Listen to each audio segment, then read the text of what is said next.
Welcome to Spill the Sustainability, the podcast where we spill the tea on the hottest and most controversial topics in the industry over a cup of tea.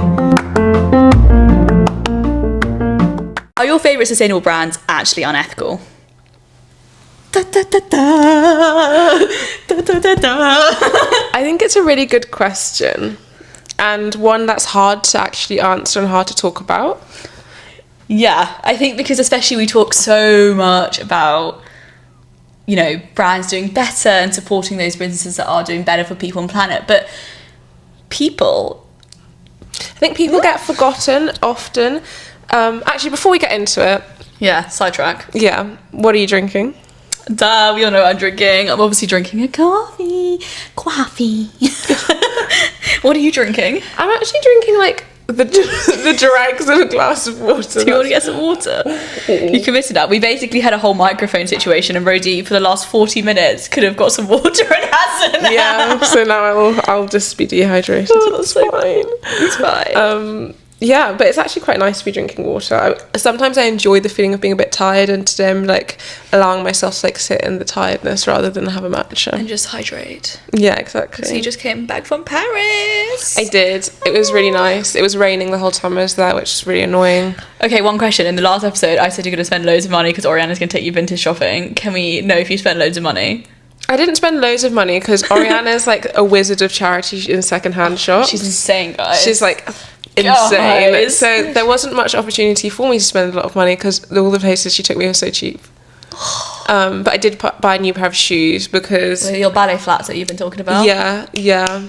If you know, you know. Rose has been wanting a new pair of ballet flats. Everyone. Exactly. And I walked past a shop and I was just like, because the first day we got there, I was wearing like a pair of Rothy's ballet flats, really nice, really comfortable. I wear them a lot, but it torrentially rained whilst we were out, and what happened is that like my feet got soaking, but then I was like in like the like depths of like kind of a dirtier part of Paris. And like by the end of the day my feet were still wet because it was like raining the whole day and they just never dried. So then by the time we got back, like these shoes were like disgusting, so I had to just put them in a plastic bag and put them away, and like I need to wash them in the washing machine. Oh my god. But it meant I only had one pair of shoes, and so I walked past the shop and saw some really nice ballet flats, and I was like, also just like to say, because you got them new.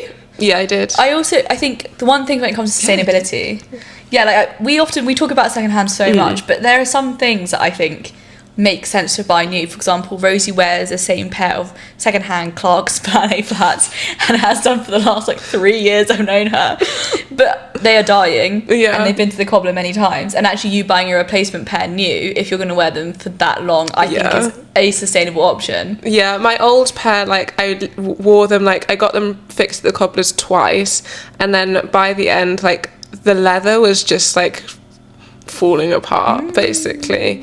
I think from wearing them in the heat, wearing them like in the rain, wearing just like really just, like wearing them, like loving them. But then if you're buying a replacement pair, even if they're new, I don't think that's bad. No, because I know that I'm gonna wear them.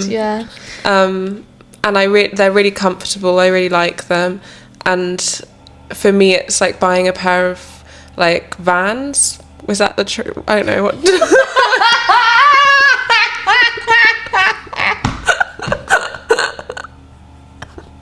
Like the most uncool shoe you could have gone for. Now you know it as you said it, didn't you? Can you tell how out of touch I am with like the sneaker world? It's like buying a pair of Adidas Sambas. Yeah, okay, thank you. I don't know why I said Vans. Cancel me for that. Guys, Rosie's in fashion. She's so cool. Yeah, weird. I've not even seen anybody wear Vans since I was a teenager. If you said Converses, I would have said that's not acceptable, but you said Vans. Yeah, I don't know. I retract that. But anyway, I guess that leads us into the conversation we want to have today, which is basically like, how do we know that sustainable brands are ethical? Because I think sometimes brands separate sustainability and ethics, but you can't be sustainable in my mind unless you're ethical. Yeah, and also how far the ethical bandwagon goes, because I think, well, the word sustainable literally means providing a future for current and future generations, and that doesn't just mean planetary, that also means like stability financially, that also means stability and safety. And so I think when brands say like we're super sustainable, we use X material, but then you don't know anything about their supply chain, like is that actually sustainable for their supply chain? No. No. Yeah, no. Like, yeah, no. Yeah. Like, no. And the other thing is it is difficult though.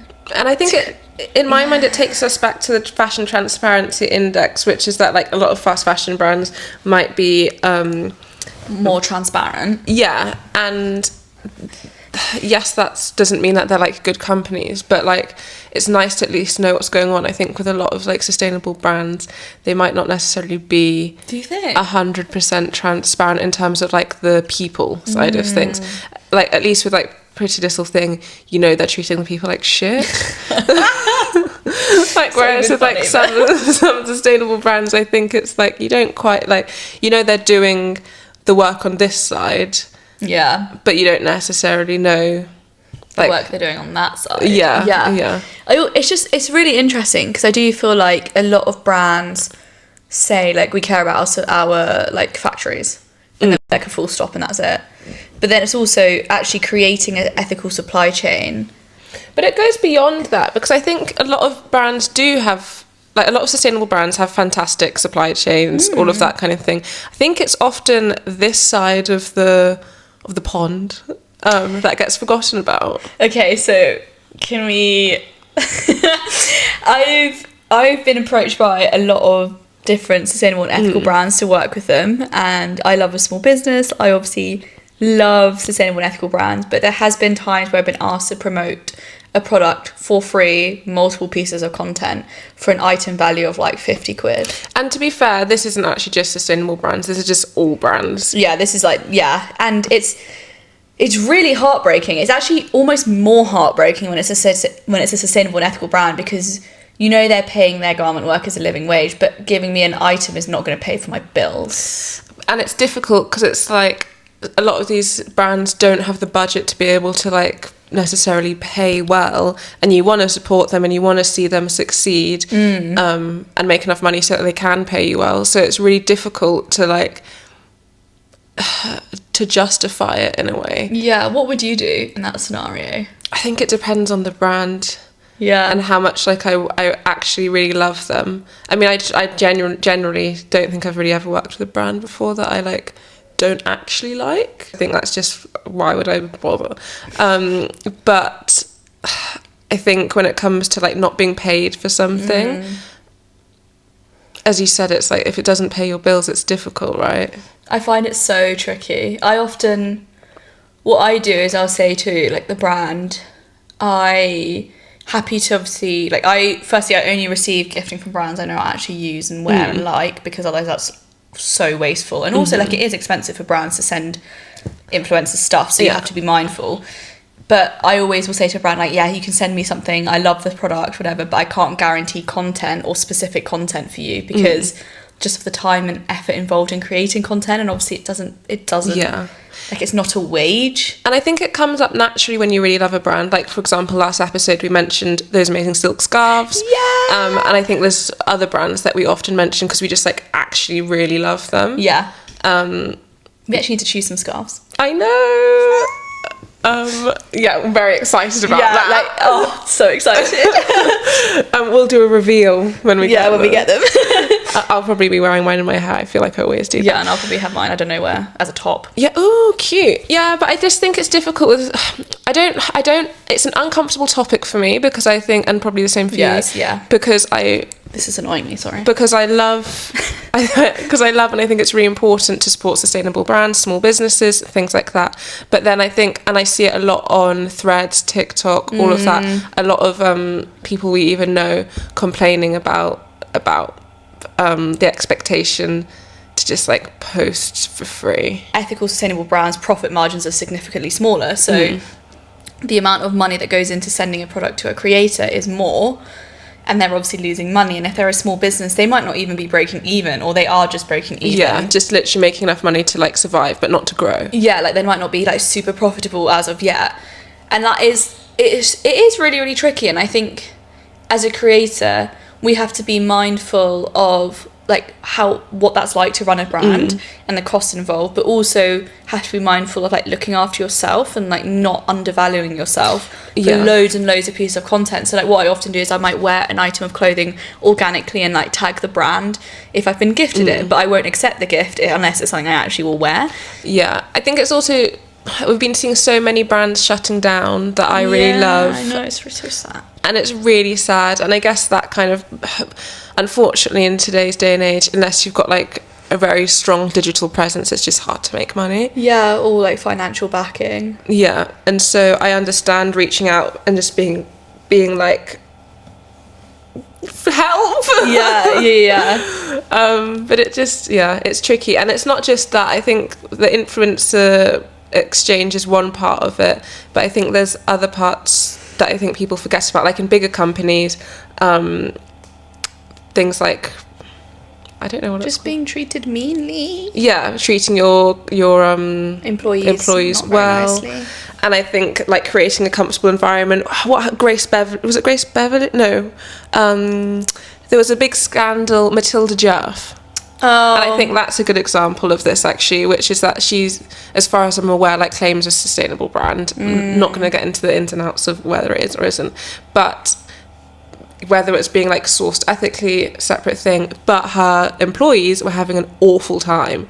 And that to me doesn't equal an ethical brand. If your employees are so miserable that an expose comes out about you, about how hard you are to work with and bullying, that is not ethical. No, it's not ethical. And like something my mum always says to me, which she said to me since I was really young, she was like, if you own a business, you have to be nice to the people who work for you because they'll be nice to you. Yeah. Like they will make your brand grow if you're nice to them because they work harder for you, because they like who you are. Exactly. If you're a horrible person, you're treating your staff awfully, you're shouting at them, you're really rude to them, you're sending them horrible messages, you're just like not nice. People are going to work, they're not going to work as hard, they're going to clock off like before the hours are done, and they're going to have just an absolutely miserable time, and that's not an ethical brand. Yeah, I agree. I mean, I think Matilda Juff's like the perfect example of it, because that was insane. Did you see all that? I think there was even like a big float at like a parade with her head on it. It was even like Brewdog. Oh, really? I don't know about Brewdog. Yeah, so the founder, he like was really mean to his staff and like not a nice person, and obviously they were like sustainable brewery. They got their B Corp certification revoked because of the scandals they had with how mean he was. So it's interesting that a lot of these companies preaching to be like sustainable and ethical, like they might have ethical supply chains, but if they're not very nice to people who work for them, that's not ethical at all. Yeah, I think people weirdly, like we put so much pressure on brands to treat their garment workers well, which as we should, but I think we also forget that we need to put pressure on them to treat everybody in the corporation well. It's so difficult.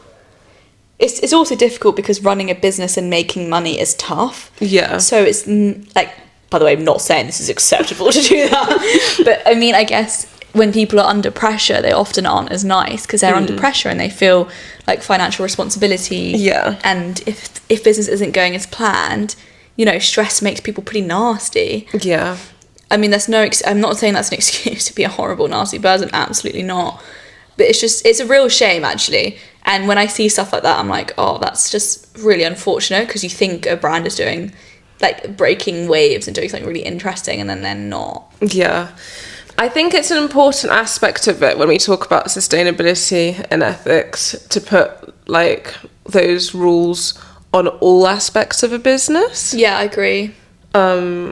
Like, really weird example, but the only one I can think about is, like, aren't Google employees meant to be, like, really happy because they have really good, like, work-life balance and have, like, nice things in their offices? Have loads of perks. Yeah. Which is a weird thing, because as far as I'm aware, Google probably is, like, really not sustainable. Well, a lot of the Silicon Valley companies have a bit weird cultiness because they low-key work them really hard, but they have loads of perks, and they like work on campuses, and there's like places to sleep, and there's, like lovely restaurants, all of that stuff. So I feel like Silicon Valley is just a weird place. It's just a cult. Literally a cult. Yeah, someone was saying to me actually that they kind of do it to encourage you not to leave the office. Yeah. So you don't need to, because apparently they have one of my friend's boyfriend was working somewhere, and apparently they have a hairdresser inside. Yeah. This is why they do it though. Like they create this like culty environment so that their employees are always there. So they're like, oh, I'm actually just going to quickly check my emails. It's like 10 p.m. before I go out for drinks. In the office bar. It's kind of weird. Yeah. But also, it's that fine line between looking after your employees and give them free haircuts on site and also overworking them. Yeah, I mean, I'd take a free on-site haircut. Google if you're looking for an employee, Rosie's ready. Gosh. Bad example. Bad example for but sure. Actually, good example, because I feel like that's a really good example of like ethical washing.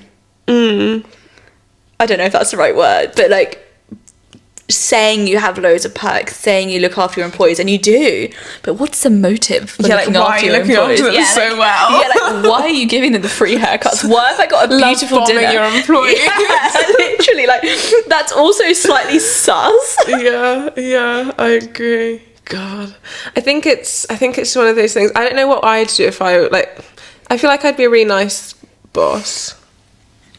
Imagine. I feel like I'd be really mean. I'd be horrible. I'd treat my employees terribly. No, I wouldn't. But I don't know how, I don't know, like, why we forget about ourselves when, I think it's part of that thing of maybe, like, we feel so guilty about the way that people are being treated in other places that we don't look to our I also think we kind of get it's kind of shoved down our throat how badly garment workers are treated, right? Like we see it, well, at least I see it in my little space on the algorithm, and like the horrors, and I feel like we think, well, we're so lucky to like, it's luck where you end up on the planet and where you're born, right? And we're lucky to have been born into this life here, where we don't have to work 18-hour days in order to pay for our kids to have some food on the table, even though we never see them, all of that stuff. And I think we almost have this like subconscious guiltiness as to what's happening to these garment workers. And this is not just garment workers, it's just anyone who works in like industry in other parts of the world, or even here as well, actually. And that guiltiness leads us to like almost not care about ourselves and think about how we're treated. I would almost compare it to like the white guilt that people talk about. Yes, like I shouldn't feel, exactly. I shouldn't feel bad about my circumstances because it's worse for other people. And that's not to compare brands asking for like free posts. No. So, like separately from that. It reminds me a lot of my therapist told me. She once said she's seen people who have said like I shouldn't feel depressed because I'm white and I'm so privileged.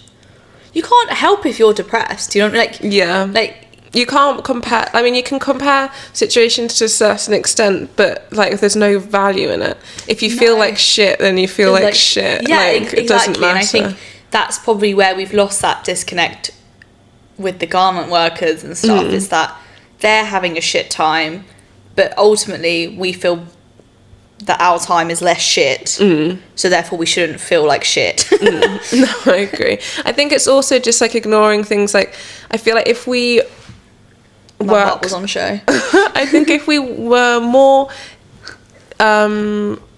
strict about ensuring people are treated well in the workplace here, for example, like the Me Too movement happening, if we ensured situations like that didn't occur here and were really strict about it, I wonder if that would have an impact on how people felt treating people in like factories overseas, if it meant they'd treat them better. I'd hope so. I have quite a few friends who've gone through some, in the corporate world, like harassment cases and stuff like that, like quite serious stuff. And it says a lot about workplace culture. And I think, as you said, if the workplace culture is bad in the head HQ here, what is it going to be like abroad? Yeah, exactly. In an overseas factory, it's going to be pretty bad as well. But I think that that's not even just cracking down, that's just educating people why you should be a nice person, which is ridiculous, really, isn't it? When you think about it like that. Like, do I need to educate someone how to be nice? Apparently we do. Apparently we do these days. I mean, I think a great thing to mention in this moment is like the CEO and his affair being caught on camera at what was the concert? Coldplay concert. I just love how that was head of HR. Do you know how ironic that is? It's insane. It's so ironic. And then the guy from Coldplay being like, oh, they're shy, or they're having an affair. And they were having an affair. I can't believe that happened. Everyone's gonna get caught. Cheaters, you always get caught. Like, I'm so sorry. Well, no, actually, I'm not sorry at all. You should get caught. Well, she was also in the wrong. Also, her whole job is to stop stuff like that happening in the workplace. That's literally your role as head of HR. That's embarrassing. Yeah, it's really bad. It's quite funny though. I think like as a freelancer, I find British work culture so bizarre. I think it's better than Asian work culture. I mean, just being in Paris last week, I was there like as a guest of a friend who was working, and she was working from 9 till 6 every day, and then she did get 2-hour lunch break. But I was just like not watching her work, but like experiencing her doing her 9 to 5 around me, not doing one, and I was just like, that's crazy. But then also at the same time, once she leaves the office, she's done. Yeah. She doesn't have to think about it. I might be working until 10 o'clock at night one day. So it's like, what one's actually better? What's more sustainable for yourself? Neither. To go lie down. No work is the most sustainable option. Well, I think this is the thing, right? So, you know, with freelance, you get freedom. You get flexibility. You can go on holiday whenever you want. But that comes with a lack of consistency with a paycheck and not being able to switch off necessarily with like clients. So it's a win and a lose. Like it's a thought process I've had many times of like, why am I doing this? Because it's stressful to not know what like each month's gonna look like. Yeah, and that's like, and that gives me stress and therefore doesn't make me feel good, so technically not sustainable in the long run.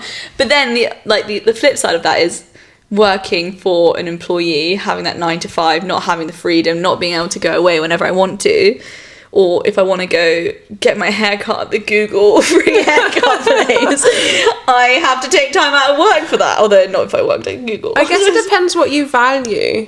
And I know, like, my brother's just started his first internship at, like, a bank, and I know he values different things from me. Like, we both value stability, but that looks different to both of us. Yeah.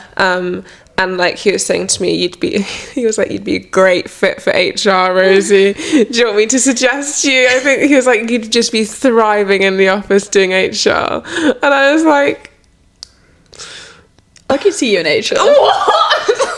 But you'd also be so unhinged in HR. You'd be like, you can't freaking do that, sir. If anybody's watched Archer before, it's a really good cartoon. Pam works in HR, and I feel like that's the energy I'd be bringing, which is like unhinged. Yeah, I don't know. I couldn't see myself working in HR. Maybe a 9 to 5 one day, but not doing HR. What would you do? Accounts. Obviously, I'd be a plastic surgeon. I wouldn't trust you as a plastic surgeon. My like dyslexia trying to sedate people would be no bad. I feel like you'd look at the thing, misread it, and do like the wrong boob. I'd be be like, okay, you're in for a breast reduction, and then enlarge it.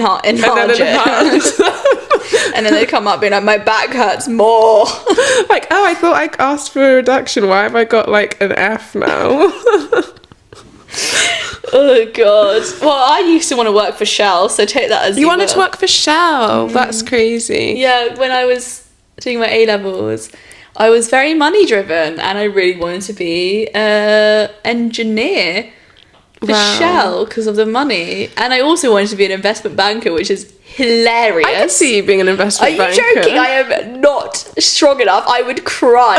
I've heard stories of a girl going to an investment bank on placement year, and she walked into the trading floor, and it's all men, of course, and they were playing porn on the big screen as she walked in, And that was kind of her, like, induction, or what's it called? Introduction? No, the, like, when you have to, like, do weird stuff to get into, like, initiation. Yeah, that was kind of her initiation. Because if she could cope with that, they were like, fine. I'm speechless. And that goes back to, if that's acceptable here in somewhere that's so mandated, regulated, there's an HR department. What is do you know what I mean? Yeah. Heal the head. That's a placement student. Yeah, that's crazy. Whoa. But then, you know, you're earning potentially millions. Yeah. So do you suck it up and accept porn on a big screen in the meeting room, or do you not? Yeah, that's all. wild. It's not acceptable, guys. Please, that's disgusting behaviour. Yeah, that's it's so awful. wild. But I do think that's just like a completely... It's just men going mental. In my mind, is what I see as like a trading floor. It's just like a... Wolf of Wall Street. It's just like, to me, like the epitome of toxic masculinity running a wild. Yeah. I don't know if any of you work in a trading floor, which I highly doubt. Let us know what it's like. I'd be so shocked if one of you guys does that. I know people who have worked there. They're like friends' parents in France, actually. And they said it's a really different experience when they started versus now. Like, it's worse now than it was when they started. Whoa, and both really? of the parents said it, so... Yeah, they said it's worse now. Like, now as an intern, you're, like, running around just, like, giving people coffees. You're not actually learning how to trade. Again, says a lot, doesn't it? Yeah, it does.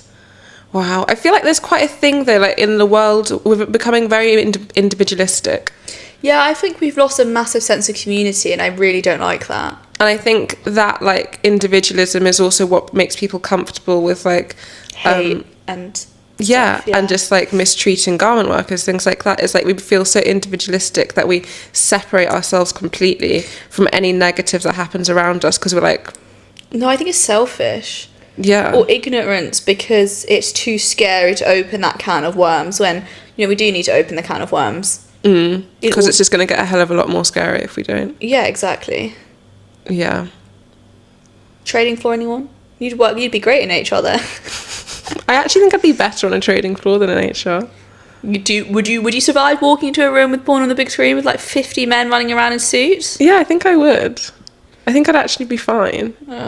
I think that, like, I don't think... Hours are crazy, though. You have to be there for, like, the entire night. The whole day, because it's all to do with when the markets are open. Yeah. I couldn't do that. I'm such a sleepy girl. Like... Guys, we're going through it. The camera's overheated. Again. Is it overheated? Yeah, device overheated. Yeah. So we're going to do a shorter episode because we don't want to make it so you guys have to listen for ages. Yeah, without our lovely faces. Yeah. No, I don't think I could do that. It's funny, like, as an adult, thinking about what I was wanting to do as a teenager cracks me up. Trading floor, Shell, like the total opposite of what I do now. I actually had like a friend at school whose mum worked at Shell, I want to say. It was like, I'm pretty sure it was Shell. No, BP. Same thing. Same vibes, guys. Yeah. And I remember actually when I was in sixth form, she said that feminists were bad and that she'd never be a feminist because she worked hard to get where she was in her job and feminism didn't help her get that. But that is being feminist if she worked hard to get her job and working her way up. That's literally... Yeah, she was a very problematic woman. And I remember once, like, by the time I think I was like 17, 18, I'd known her since I was like in primary school. A wee little bab. And I got in an argument with her. With her mum? Yes, because I was like, fucking BP, what? And not feminist. Like, not a heated argument, but just like an over dinner discussion. Okay, I'm gonna caveat this, so don't hate me. I think the thing, BP, that's like red flag, fine. Yeah, I accept that. Job stability, I guess, kind of high. I respect that. Like, I'm not saying that's good. I would not work for BP. I would personally, that would feel so immoral to me. But I think what the whole feminist thing is, like, being a woman working in a very male-dominated field, having to work really hard to work your way up is literally the definition of feminism. I think what she is saying is that, like, people who just say they're feminist but don't work hard. But it's feminist, like, I feel like the whole point of feminism is to, like, do what you want. Be lazy if you want, or work hard. Like, the point is that we get the opportunity to choose, you know? Yeah. Like, that's the thing, is choice. Doesn't matter what you do with But she it. technically was a feminist by doing that. Like, that's what's weird. Also, she wouldn't even be able to work if feminism didn't exist. Yeah, literally. She'd be in the kitchen. She would be working 9 to 5. Yeah, exactly. But yeah, and I don't know, I guess I say that because it makes me realise that I've had quite a strong opinion, I think, on where you choose to work for quite a long time. And I respect that you have to make money. I really respect that. But I think when you're making a certain amount of money, like upwards from like 60k, you have a little bit more ability to choose than someone who's earning like even someone who's earning 30k. But I guess the hard thing is that, like, again, not saying to work for BP or Shell or any crappy company, but if you worked in like renewables or some form of like sustainable technology, that's a startup, it's not safe. Job security is not safe. Whereas if you'd work for Shell, annoyingly, they are safe. Yeah. Also, one thing I will say, and as you were saying that, I was thinking about it, which is that there is something to be said about working somewhere, gaining the skills, and then taking it elsewhere, somewhere else. Or trying to change from the inside. Yeah, create exactly. change from the inside. Although trying to create change from the inside is really difficult. I don't believe it's possible in such large companies. No, like, I don't think if you went to work for like Shein, you could like change it from the inside. Damn, I just applied for a job there. But I do think if you really needed a job, you could take a job at Shein, do a year there to get the experience that you need to then be able to go and work at like a good brand. Yeah. Although the good brand be like, why did you work at Shein? Yeah. Probably like, why did you make that choice? Okay, maybe not Shein, but like, I don't know, Pretty Little Thing. Like somewhere that's like a respected, in quotation marks, like fast fashion brand. Because I wouldn't say Shein is respected by anybody. But then you could take your skills and then go work at... I can't even think of a sustainable brand that's like huge. Somewhere like Modi Body. Yeah, Tala. Yeah, exactly. Yeah. Oh, it's so tough. I think ultimately what I'm trying to say is, don't forget about community. Ethics has to be full circle, encompassing everyone involved in a business, not just people who make the clothes, or people who work like here in the HQs, the offices, like the creators and talent you work with. Like, it needs to be across the board. Yeah, you can't preach ethics and sustainability and not carry that through to your European offices. Yeah. It's crazy. Yeah. On that note, should we go to bed? On that note, guys, Izzy's going to Copenhagen Fashion Week, which is really exciting. Yeah, I'm really excited, also really nervous because I haven't got any show invites, rip. But it's still going to be an amazing time. Yeah, I think it'll be really good. I have hopes for some shows next week because they do often come in last minute, so that's fine. But it's a really, like, I don't know, last time when it was really good fun, really anxiety provoking. But you're putting yourself out there. You were saying earlier about like persevering through new experiences and like challenging yourself, and I think this is a good opportunity to do that. Yeah, and I'm going with Lucy, who like we both haven't been before, so like we can try and get into shows together and stuff like that. And even if it's just taking photos outside of shows, guys, It's fine. It's just going to be fun to be in the environment of it. And, like, you really like Copenhagen anyway, so you're just going to have a fun time being there. Yeah, exactly. And, of course, all the susty secondhand outfits. Yeah, I'm so excited to see the outfits. I'm so excited. You better bring the Chop Over Luana skirt. Oh, yeah, I didn't even wear it last time. Yeah, I need to bring that. Yeah, so good. So true. And then that top that I bought yesterday. Yeah, gorgeous silk Marc Jacobs checkered blue top. So fun. It's amazing. So good. I think that's quite Vivienne Westwood-esque. Yeah, and I just thought it was really versatile, actually, because you could wear it with jeans, you could wear it with like a cute skirt, just really versatile. And it was newer tags. Yeah, I think that's a good tip, like for how I packed for Paris, was that I didn't bring much, but everything could be paired with everything. Yeah, versatility. Yeah. Anyway, guys, see you in the next one, and we love you. Bye. Thank you for listening to this week's episode. If you want to see more from us, you can follow us on socials at Rosie Okocha and Izzy Manuel. Bye.